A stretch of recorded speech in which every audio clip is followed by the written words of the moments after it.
Buen día, Doc. Hola, Sergio. ¿Qué más? ¿Cómo Ya te estamos? estaba Buen día. mandando un mensaje. ¿Qué has hecho? Estamos conectados. ¿Cómo te ha ido? Muy bien, por suerte, muy bien, muy Qué bien. bueno. Trabajando nomás. ¿Qué tal por allá? Ah, bueno. Hola, Antonio. Hola. Hola, Antonina. Buenos ¿Cómo días. estás? ¿Cómo estás? Muy bien. Gracias por esa invitación. Ese ¿Todo honor. Muy bien, por suerte, muy bien, muy Qué bien. bueno. ¿Y cuándo te vas? Trabajando nomás. De vaca. ¿Qué tal por allá? De vacaciones el sábado. El Ok. sábado salimos de vacaciones unos días con la familia. Qué bueno. Hola, ¿Todo bien? Antonina. Buenos ¿Cómo días. estás? ¿Cómo estás? Muy bien. Gracias por esa invitación. Ese honor. Muy bien, por suerte, muy bien, muy Qué bien. bueno. ¿Y cuándo te Trabajando vas? nomás. De vaca. ¿Qué tal por allá? De vacaciones el sábado. El sábado salimos de vacaciones unos días con la familia. Qué bueno. Hola, ¿Todo Antonina. ¿Cómo estás? Hola, ¿cómo estás? Muy bien, gracias por la invitación. Ay, Ese honor. sí. Yo complacida aquí con ustedes. ¿Y cuándo te vas? De vaca. ¿Qué tal por allá? De vacaciones el sábado. El sábado salimos de vacaciones unos días con la familia. Qué bueno. Hola, Antonina. Hola, ¿cómo estás? Muy bien, gracias por la invitación. Ay, Ese honor. yo complacida con ustedes. ¿Y cuándo te vas? De vaca. De vacaciones el sábado. Qué bueno.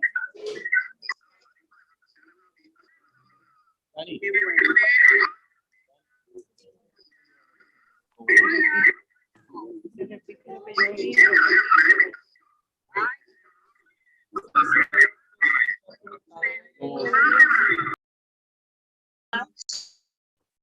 Dice, ya cuenta la madre, le estaba esperando.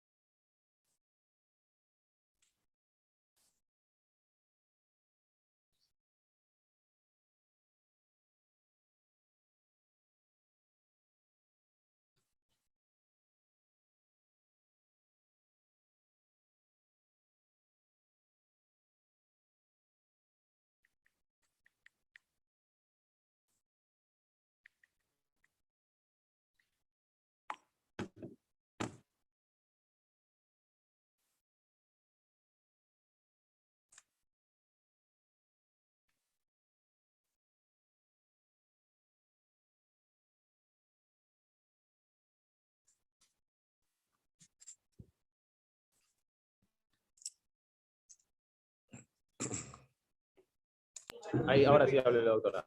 Antonio. Ah, ahí mejoró. Es que había como doble sonido. Eso dije yo. ¿Ahora sí me escuchan bien? Sí, Perfecto. doctor, sí lo escuchamos muy bien. Ah, bueno, yo también las escucho una sola voz, porque habían como 10 voces. Su retiro de la actuación se daría este año.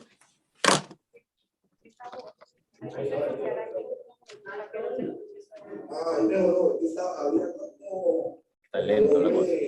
Es que está lento. Hablen.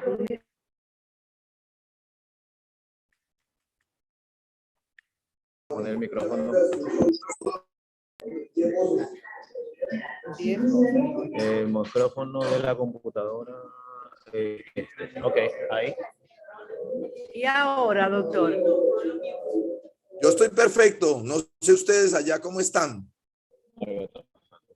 Yo escucho perfecto. No sé si me escuchan perfecto.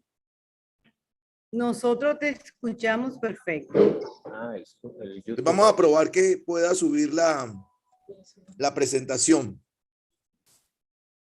Me debes habilitar la presentación para poder entrar la presentación.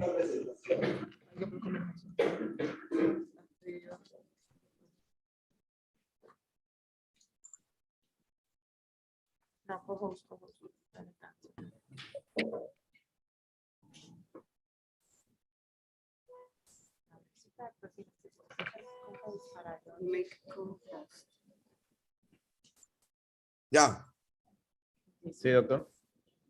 sí, ya.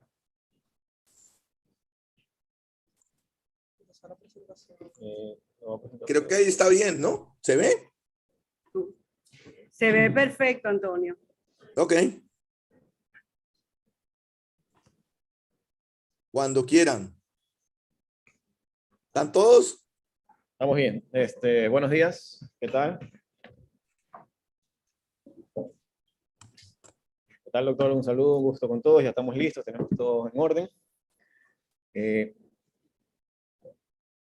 Buenos días con todos. Saludo acá Ronald Lozada, doctor. Es un honor compartir con ustedes el día de hoy. Continuando con nuestra semana de finalización de las clases de nuestro año 2022.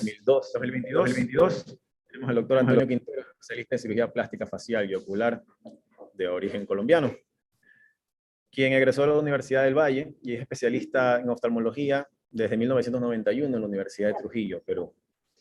Cuenta con 2 altas especialidades en cirugía plástica facial y ocular, una en la Fundación Colombiana de Oftalmología y la segunda en Brasil, en Belo Horizonte, en 1993. Actualmente es docente del programa de posgrado en oftalmología en la Universidad del Valle y es coordinador de la unidad de cirugía plástica ocular y facial en la Clínica Oftalmológica de Cali. También presta sus servicios en el Instituto de Niños Ciegos y Sordos en el servicio de cirugía desde hace 22 años. Fue el primer presidente de la Asociación Colombiana de Cirugía Plástica Ocular, Órbita y Oncología durante el periodo 2006-2008. Y el día de hoy nos va a presentar un tema bastante importante dentro de la oculoplastia, que es perlas en blefaroplastia. Adelante, doctor. Bueno, primero que todo, un saludo para todos. Gracias por la invitación. Es un honor. Y pues a los nuevos egresados, muchas felicitaciones, los mejores deseos y que sigan en esta preparación, que siempre, cada día que pues estamos en este tipo de reuniones, todos aprendemos, todos estamos dispuestos a mejorar nuestra especialidad. Y hoy vamos a hablar sobre la blefaroplastia. La blefaroplastia, pues, es uno de los temas que más abordamos como oftalmólogos, como cirujanos plásticos oculares, y pues algunos de mi experiencia la quiero compartir con ustedes para que todos pues aportemos a este tema. ¿Por ahí hay algún micrófono abierto para que de pronto cierren el micrófono? Ya. ¿Ahí sigue abierto algo? No. Sigue abierto un micrófono. Revisa a ver quién lo tiene abierto, porfa, Ronald. Bueno, a diario pues nos consultan a nuestro consultorio y a nuestra consulta diaria pacientes que desean mejorar su aspecto porque notan ese gran abotagamiento en sus párpados superiores. Entonces, nuestro trabajo como especialistas es orientar muy bien a estos pacientes y hacer una evaluación muy global de todo el proceso periocular de envejecimiento. Entonces, lo primero que tenemos que hacer a nuestros pacientes cuando llegan a nuestra consulta es escucharlo. Si ustedes observan, pues es una paciente muy buen caso para hacer una blefaroplastia. Es una paciente que sus cejas están en muy buena posición, tiene unos párpados con exceso de piel, entonces es una paciente que si la programamos seguramente va a quedar muy contenta.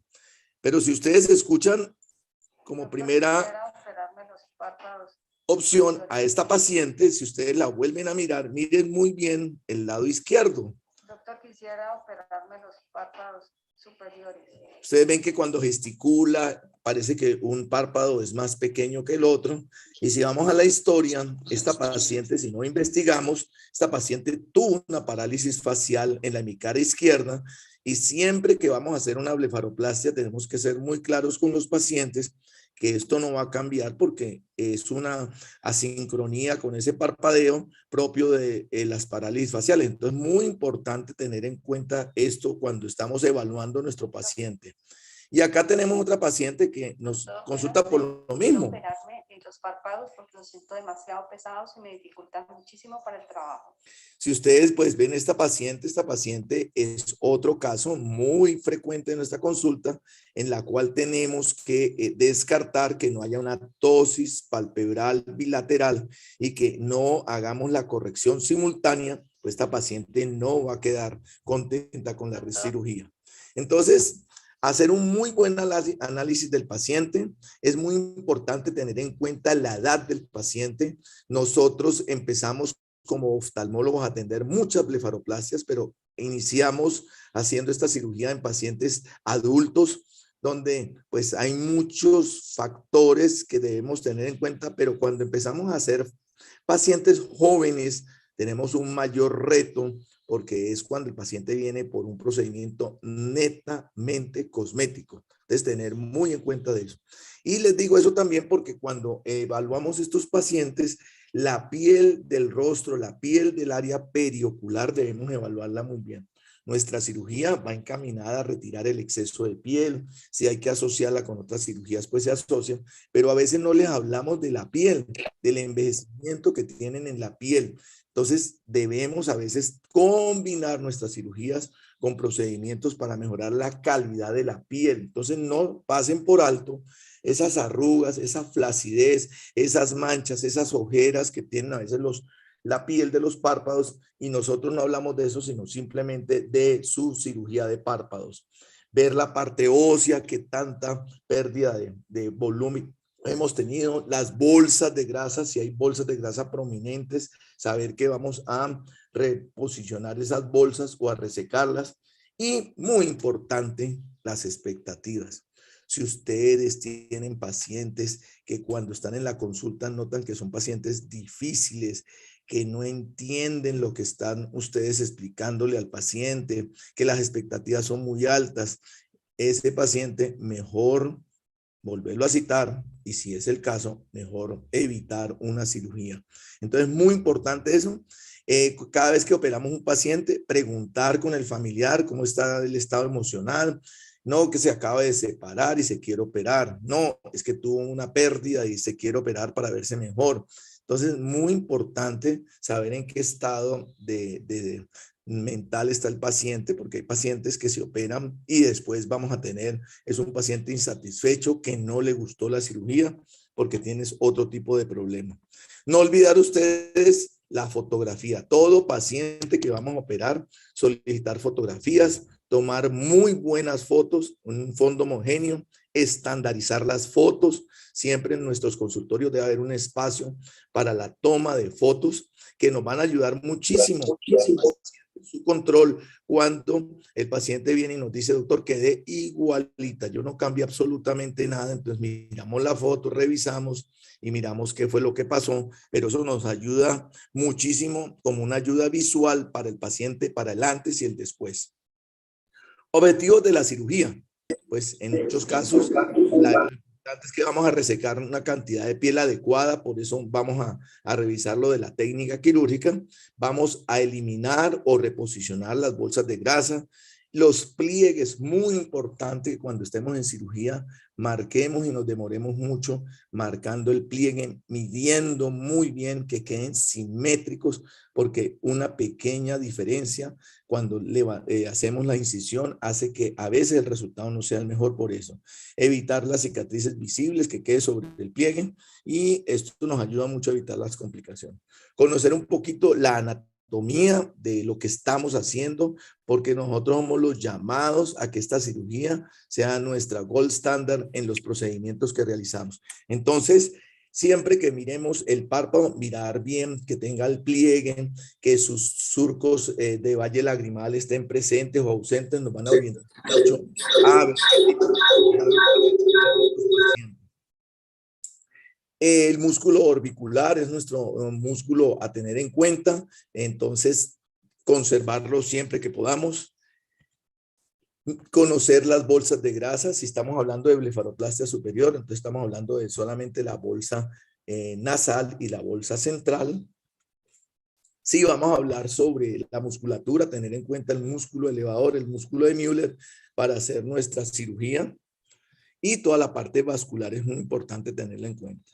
Dentro de los cambios que hemos observado, los que llevamos más tiempo haciendo este tipo de cirugía, es que hoy en día preservamos más volumen. ¿Por qué? Porque tradicionalmente siempre resecábamos las bolsas de grasa, tanto en los párpados superiores como inferiores. Hoy en día conservamos la bolsa o hacemos una reposición de las bolsas. En los párpados superiores se puede hacer reposición y relocalización de las bolsas de grasa, especialmente las nasales. Cuando estamos ante nuestro paciente, pues estamos ya planeando la cirugía que vamos a hacer. Entonces voy a evaluar muy bien, como en este caso, la cantidad de piel a resecar. En el caso personal, yo siempre preservo el músculo orbicular, trato de preservar la grasa. Si es necesario, pues hay que retirarla, pero trato de reservarla. Y en algunos casos se combinan con otros tipos de procedimientos, como es cuando hacemos la transferencia de las bolsas de grasa. No olvidar que estamos tratando un área periocular. Entonces, cuando tratamos el área periocular, tener mucha atención en la posición de las cejas. Si estas cejas tienen un descenso muy marcado, esas ya se combinan con una frontoplastia, con un abordaje transpalpebral o un abordaje directo.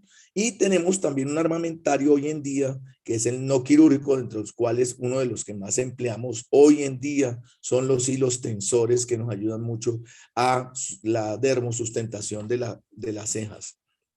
Bueno, entrando ya en materia, vamos a hablar un poquito sobre la marcación. Entonces, con el paciente sentado, vamos a marcar el pliegue palpebral superior, vamos a marcar la cantidad de piel a resecar y siempre vamos a hacer una forma especial. En mi caso les voy a mostrar cómo yo lo marco, que es la mayoría de la gente la hace de esta forma, que es una forma de angulación obtusa al final de la incisión que vamos a realizar, y hacemos un pinzamiento de la piel para ver qué cantidad de piel vamos a resecar. Entonces acá está más o menos cómo marcamos. Marcamos sobre el pliegue palpebral superior la primera línea, esta, y ya hacemos nuestras terminaciones nasal y lateral. Es muy importante que cuando hagamos esta marcación no nos salgamos del reborde orbitario para evitar las grandes cicatrices que se forman cuando lo hacemos por fuera. Entonces hay que explicarle al paciente que esa cicatriz se va a notar un poco. Y acá tenemos las medidas de más o menos cuánto es la resección de piel, tanto en hombres como mujeres. La altura, usualmente estamos hablando de 10 milímetros, que es el promedio en hombres y mujeres, pero puede ser en hombres más bajo. Y la resección de la cantidad de piel no debe ser más de 10 o 12 milímetros. Cada paciente se individualiza, pero eso es lo que más o menos manejamos siempre. La técnica del pellizco, o hay otras formas de medirlo, es que hacemos con el paciente ya acostado en sala de cirugía con la pinza.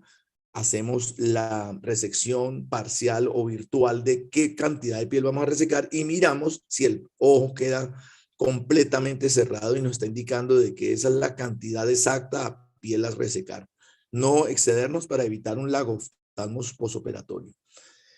Cuando hacemos este tipo de procedimientos, pues este es un procedimiento que se hace en sala de cirugía bajo sedación asistida. Recomiendo que lo hagamos así. Se puede hacer sin sedación, pero un paciente que hace este tipo de procedimiento en las mejores condiciones, que no le duele, que no recuerda cuando se le colocó la sedación, pues es un paciente que va a estar muy tranquilo y va a recomendarle a la amiga, a la hermana, la cirugía nuevamente. Pero es un procedimiento estresante, sin ningún tipo de sedación. El paciente en ningún momento está tranquilo. Además, le duele la infiltración anestésica.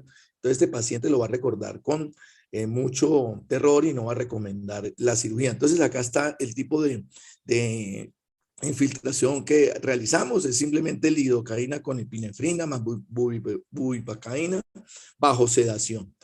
En el caso de la cirugía, cuando ya arrancamos, pues hemos marcado ya la piel a resecar y En este caso, vamos a usar la radiofrecuencia Hellman, tipo Hellman, de alta frecuencia para resecar la piel. En este caso, siempre conservo el músculo orbicular.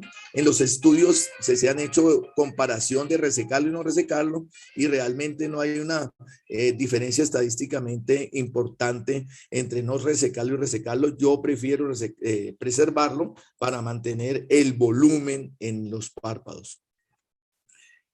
Cuando hablamos de las bolsas de grasa, entonces usualmente las resecamos, las reposicionamos, pero lo que buscamos en todo caso es que si este paciente tiene un surco palpebral superior profundo, a ese paciente no le vamos a retirar de ninguna manera grasa. Si es un paciente que tiene una pequeña depresión en el surco palpebral y la bolsa de grasa nasal es muy prominente, podemos reposicionar la bolsa de grasa.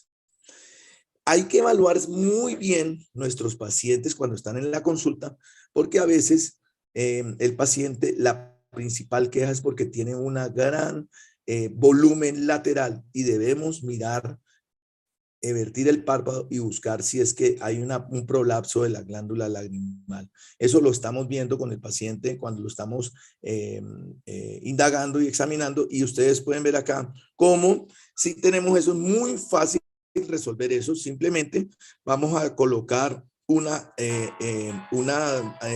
sutura de suspensión fijada al arco marginal del reborde orbitario, y con una sutura doblemente suturada. Simplemente se toman los dos puntos de la glándula hacia el arco marginal y ella se evierte o se introduce y desaparece ese abultamiento, y es un procedimiento rápido, fácil de hacer durante el procedimiento, pero debemos de haberlo diagnosticado previamente y programado quirúrgicamente antes de la cirugía. Otra sutura que nos puede ayudar mucho es la sutura en brasier, que es para equilibrar las asimetrías. Cuando tenemos estos pliegues palpebrales superiores, a veces en la porción temporal tenemos que hay un abultamiento. Esta grasa que ustedes ven acá está descendida, entonces nosotros podemos hacer una apertura del septum, identificamos nuestros bordes del músculo orbicular, que es el que vamos a fijar allá, y esa sutura va también fijada al arcos marginal. Se pueden colocar 1, 2 o 3 puntos, y eso nos va a mejorar mucho el pliegue palpebral superior. Acá podemos ver cómo se hace esa sutura. Acá previamente, entonces ya tenemos, ese es el borde del músculo orbicular inferior. Buscamos el reborde orbitario, ahí lo estamos disecando, el reborde orbitario. Lo exponemos muy bien, pasamos nuestra sutura fijada al marcos marginal del reborde orbitario. Verificamos que quede bien colocado. Eso va a profundizar ese pliegue en esa zona. Se va a demarcar la placa tarsal en ese momento. Ya aquí lo único que hacemos es anudar. Uno va midiendo con qué fuerza va anudando. De pronto no hay que hacer mucha presión, simplemente es reposicionarlo y el paciente genera un mejor resultado postquirúrgico en estos casos. Y hay algo muy importante que quiero que quede en el ambiente, y es que no dejar pasar las ptosis palpebrales. Es lo más frecuente que tenemos en nuestros pacientes. Evaluemos bien nuestros pacientes y hagamos la corrección simultánea de las ptosis palpebrales mínimas, que a veces son mínimas, por eso se nos pasan por alto. Y siempre que la corregimos, ustedes pueden ver en este antes y después cómo mejora la parte volumétrica del globo ocular, cómo el aspecto mejora, cómo mejora la mirada del paciente. Entonces, en este tipo de procedimientos tenemos dos abordajes, la vía anterior, la vía posterior. A mí me gusta muchísimo más hacer vía posterior en estos casos. Le va muy bien a los pacientes. Acá tenemos un paciente en el cual vamos a mostrar cómo simultáneamente le hacemos una conjuntivomiolirectomía. Entonces, lo mismo, colocamos un punto en el margen palpebral, que es un punto de tracción. No olviden, este punto ayuda muchísimo. El paciente está bajo sedación. Marcamos desde el borde del tarso. Nuestro plan quirúrgico, en este caso, pues puede ser más o menos 4 milímetros y medio, o sea que vamos a hacer una elevación de 9 milímetros, y después de que ya tenemos bien demarcado la zona que queremos resecar, entonces vamos a hacer una elevación de la conjuntiva y del músculo Müller. Acá lo pueden ver, se colocan unas suturas de seda negra que van a servir de tracción. Entonces vamos a levantar 4.5 milímetros por un lado y 4.5 milímetros por la cara posterior. Hacemos la tracción, colocamos nuestro clamp de ptosis palpebral. Este clamp nos ayuda muchísimo para hacer el procedimiento y exponer el campo quirúrgico. Empleamos usualmente un catgut crómico, pero si no hay catgut crómico pueden usar Vicryl. A nosotros nos gusta mucho más emplear el catgut crómico, es menos irritante para el paciente, y vamos haciendo la colocación de la sutura en una hilera y posteriormente nos regresamos, o sea que queda doblemente pasado el punto. Eso nos ayuda muchísimo a tener seguridad en este tipo de procedimientos. Ya estamos finalizando nuestra cirugía, simplemente anudamos, ese nudo queda oculto en la conjuntiva, lo colocamos siempre lateral, no se olviden colocarlo siempre lateral. Ya vamos a resecar, traccionamos y resecamos el fragmento y hemos finalizado prácticamente nuestra cirugía de corrección de ptosis palpebral por vía posterior, una conjuntivo-müllerectomía. Estos pacientes dan un excelente resultado y elevan muy bien una previa prueba de fenilefrina que sea positiva, ¿no? No se olviden de eso. También podemos tener en cuenta que a veces no estamos hablando de frontoplasia, sino que a veces tenemos unas pequeñas ptosis de la ceja, entonces podemos realizar en el acto quirúrgico una pequeña fijación o estabilización de la cola de la ceja, haciendo una elevación transpalpebral de la ceja, como la vemos en esta técnica, donde simplemente hacemos un bolsillo en el área de la ceja, colocamos un punto de fijación sobre el periósteo y eso nos da 1 milímetro de elevación que ayuda muchísimo en este tipo de pacientes. Algunas recomendaciones en la sutura. Entonces ya estamos suturando a nuestro paciente. Importantísimo que coloquemos inicialmente, yo lo hago siempre, pero pues si uno está arrancando, sí es básico que lo coloquemos los 3 puntos cardinales. Colocamos uno inicial, central, uno temporal, muy importante. ¿Y eso qué es lo que hace? Lo que hace es que cuando tengamos una cuerda inferior y una cuerda superior, hay diferente longitud entre las dos. Cuando hacemos esto, la cuerda nos va a quedar del mismo largo ambos, tanto el superior como el inferior, y permite que cuando hagamos ya la sutura continua no nos vaya a quedar un sobrante, especialmente en la parte lateral, y tengamos que desarmar toda la cirugía y volver a arrancar. Entonces, eso nos ayuda mucho colocar estas 3 suturas cardinales y después hacer nuestra sutura continua. Este es un procedimiento que en mi caso, pues siempre la he realizado bajo microscopio. Se llama microcirugía de párpados. Todas las cirugías como oftalmólogo aprovecho lo que tenemos, aprovecho los microscopios, opero con una magnificación muy buena y entonces nos favorece mucho el procedimiento. Tenemos tratamientos complementarios hoy en día. Entonces hoy en día disponemos del láser de CO2. Esta es una paciente, por ejemplo, que quedó un poquito insatisfecha porque le quedó un poquito de pliegue. Entonces con el láser de CO2, con la pieza de mano puntual continua, le podemos hacer en esa zona, como vieron inicialmente, unos puntos y eso hace que se haga una retracción de la piel y mejore muchísimo y hagamos que el pliegue palpebral superior quede más o nuevamente demarcado.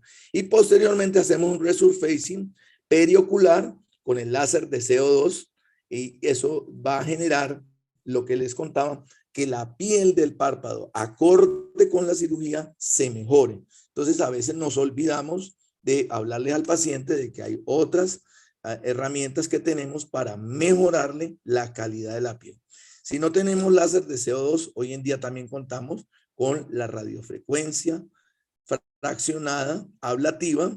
También tenemos la radiofrecuencia fraccionada de microagujas, pero en este caso lo estamos haciendo de la misma forma como si estuviéramos usando un láser de CO2. Entonces, esta combinación de procedimientos nos mejoran los resultados, pero la piel hay que prepararla. La piel hay que decirle al paciente que no se puede exponer a la luz. Entonces, tiene otras connotaciones y otras explicaciones y ampliación de la información que el paciente debe salir con esa información, no después del procedimiento, porque vamos a requerir de que el paciente nos ayude mucho con los procedimientos. Entonces, importante. Acá unos resultados, simplemente quería mostrarles unos antes y después, otros antes y después, cómo podemos nosotros mejorar este pliegue. Ustedes pueden ver cómo mejora la mirada, cómo se hace el realce del pliegue palpebral superior, cómo nuestra cicatriz no es visible. Ya este paciente tiene 2-3 meses y la cicatriz no se ve por ningún lado.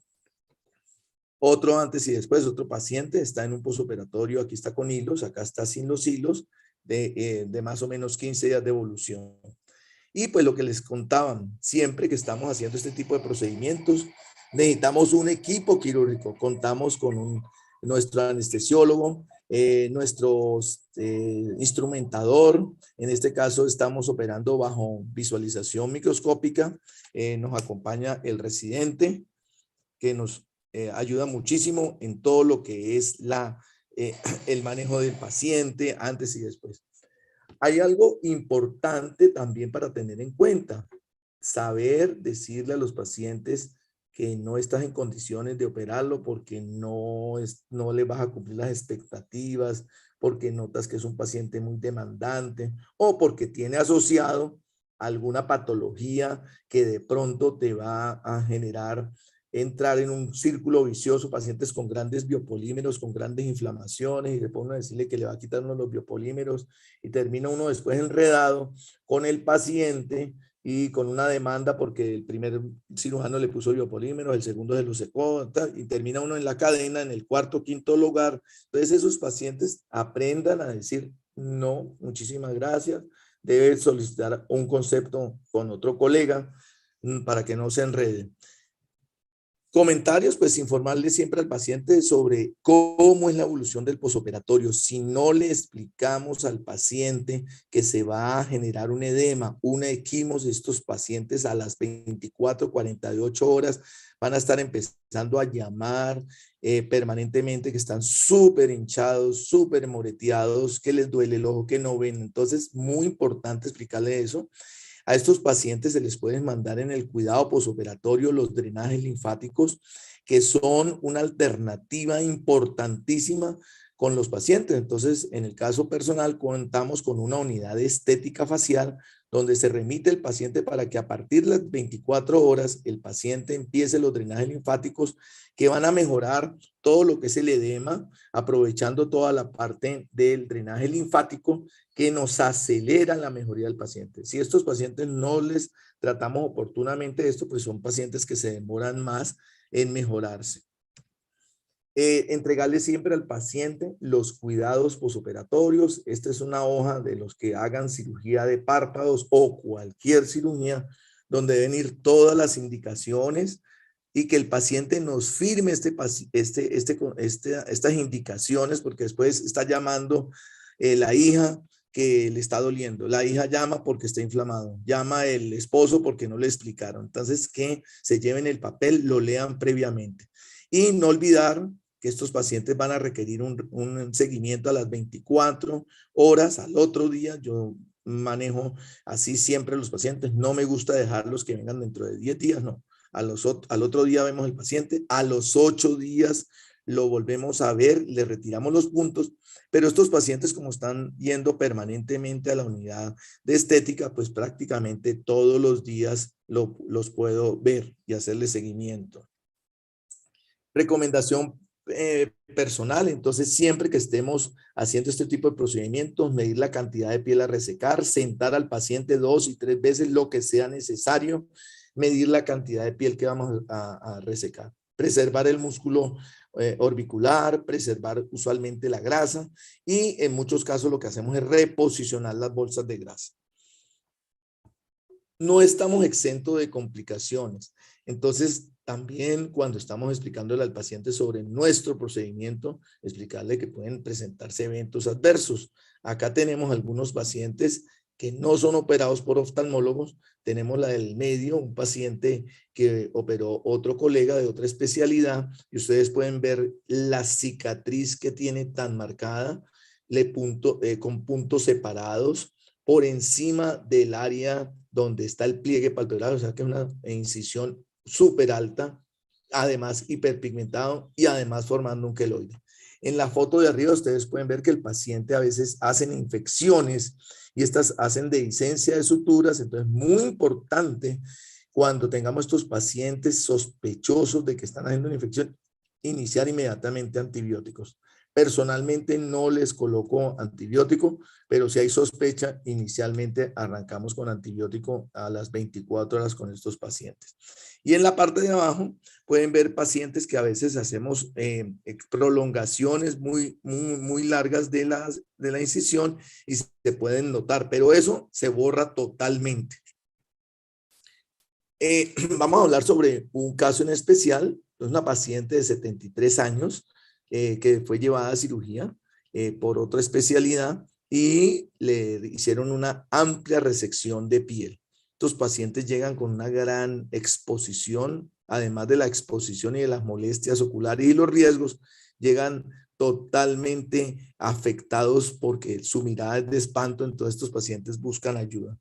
Hay que esperar. Estos pacientes no se pueden operar al otro día. El paciente llega y si me dice, no, hace 8 días me operaron, 15 días, 20 días, hay que esperar y buscar alternativas y tratar de operar al paciente cuando esté frío, no cuando esté en ese estado de recién operado, porque a veces no sabemos qué le hizo el doctor, el colega, y a veces estos pacientes también mejoran espontáneamente. En todo caso, esta paciente se le realizó la medida de la piel que se le había dejado y tenía menos de 20 milímetros. Entonces ya sabíamos que hubo una resección excesiva de piel. Entonces hacemos un abordaje por el pliegue, ampliamos nuestro lecho y tomamos el injerto de piel a veces no tenemos el otro párpado, entonces tenemos que buscar pieles que sean lo mejor posible. La piel detrás del pabellón de la oreja nos puede ayudar muchísimo, y acá podemos ver cómo esa piel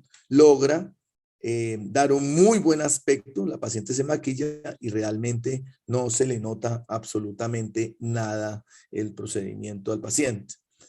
Y para finalizar, pues quería mostrarles cómo es la cirugía completa de todo lo que vimos ahora. Entonces, empecemos. Vamos a hacer una recapitalización de lo que hicimos. Entonces, marcamos primero nuestro paciente.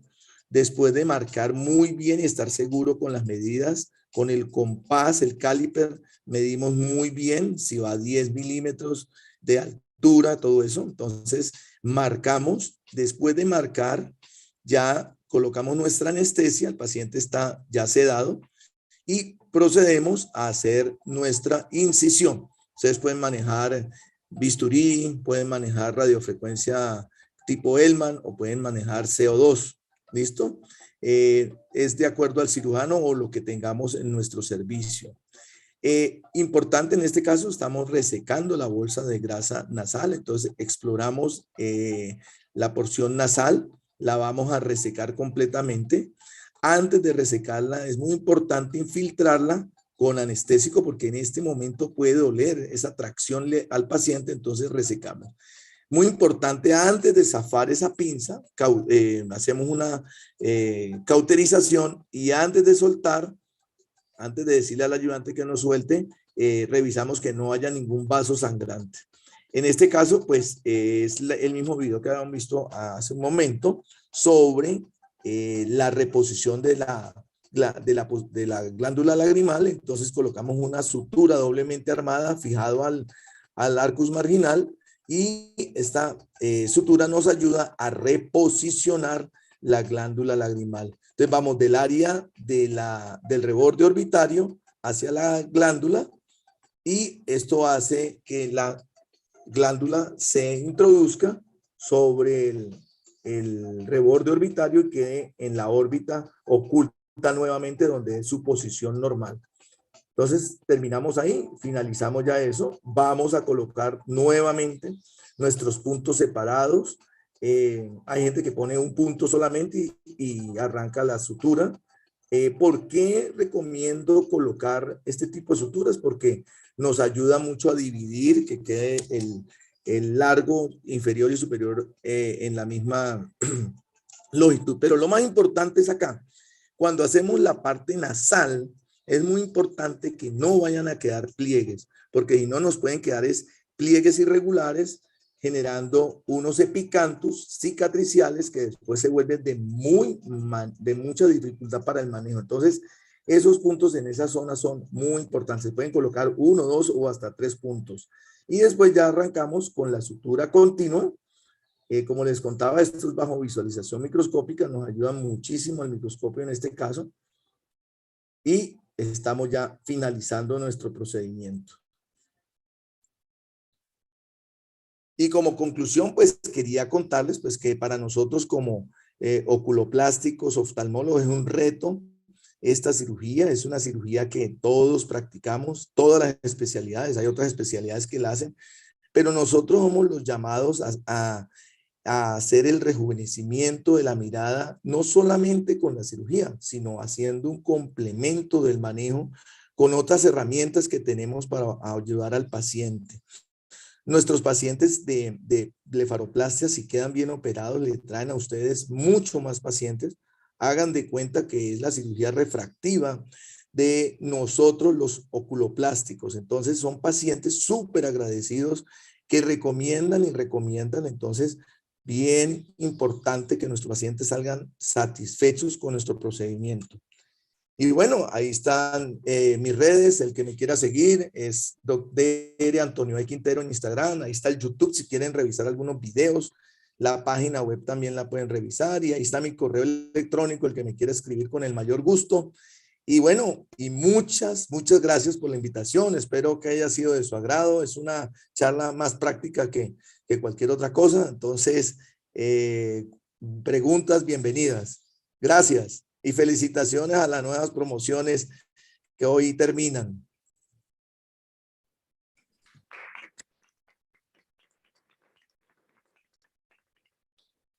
Gracias, Antonio, de parte del Departamento de Oculoplastia. Para mí es un placer, la verdad, que hayas accedido a darnos esas interesantes perlas que con tanta experiencia tú has logrado y que para mis alumnos y para mí han sido de mucho aprendizaje.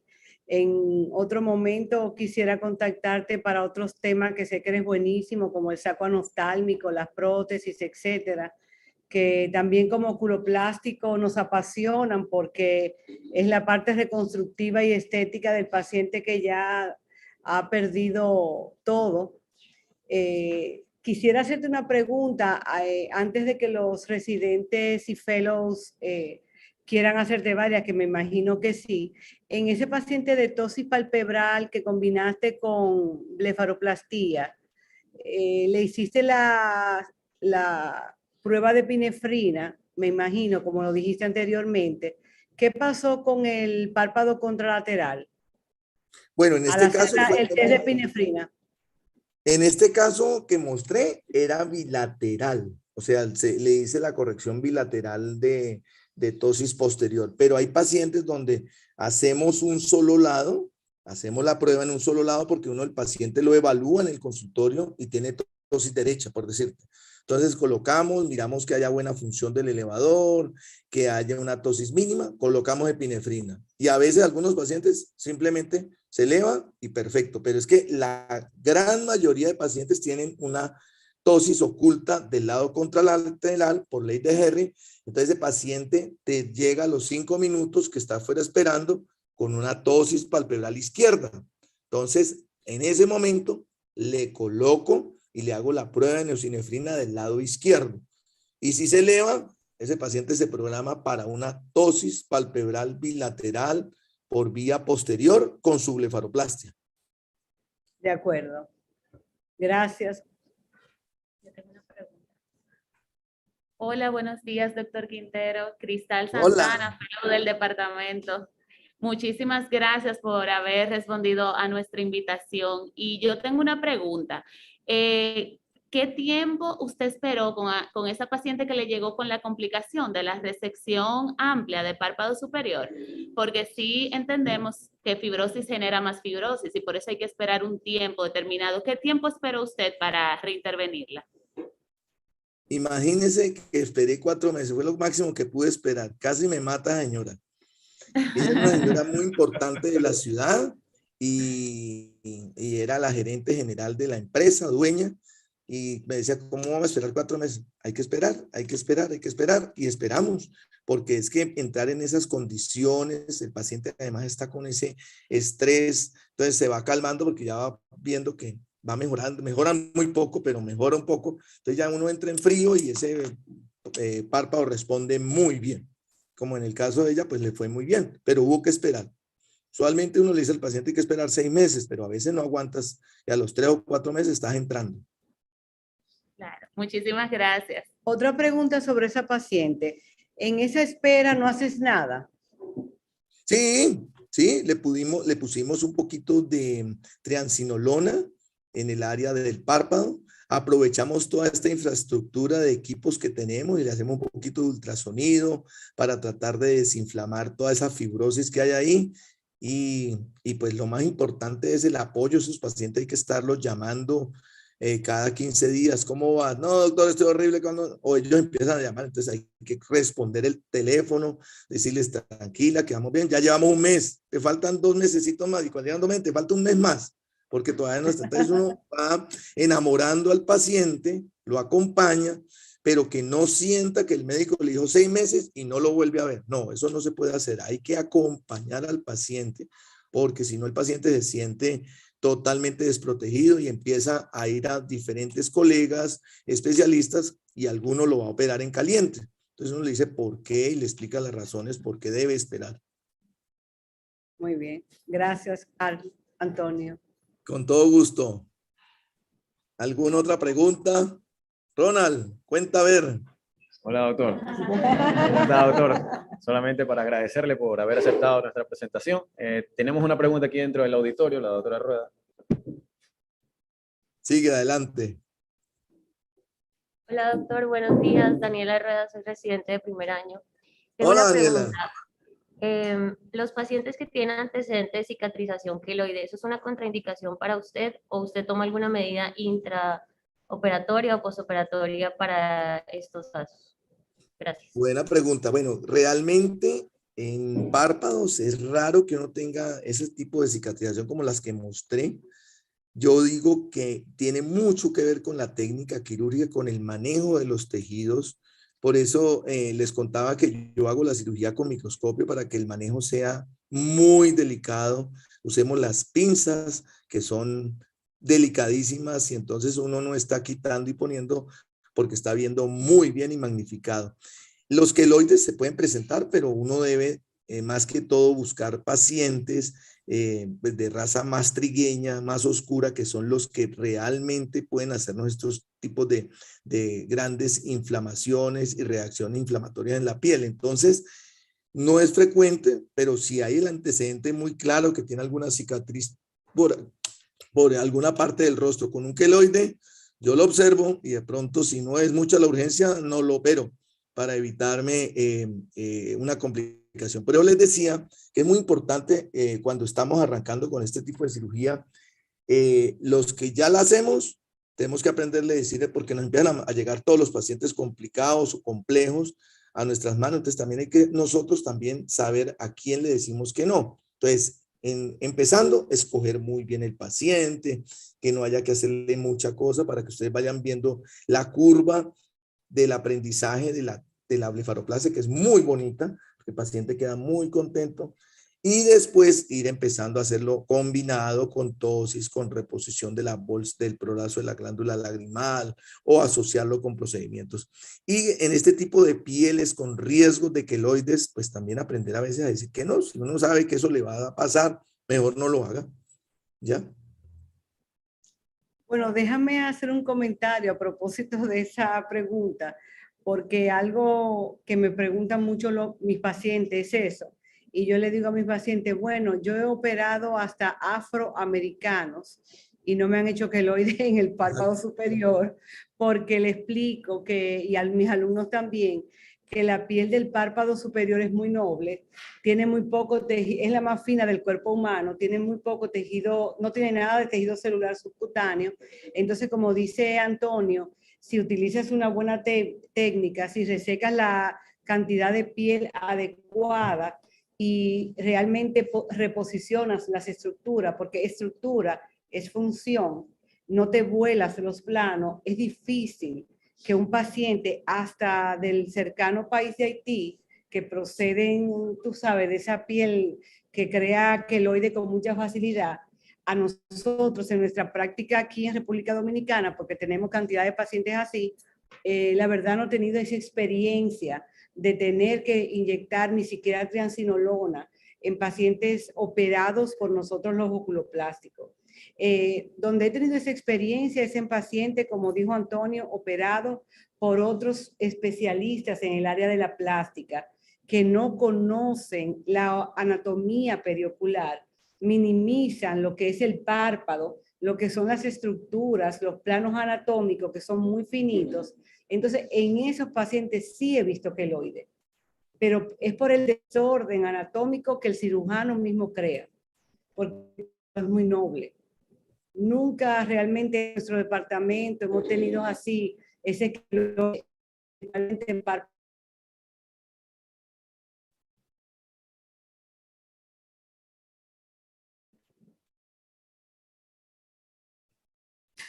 Hola.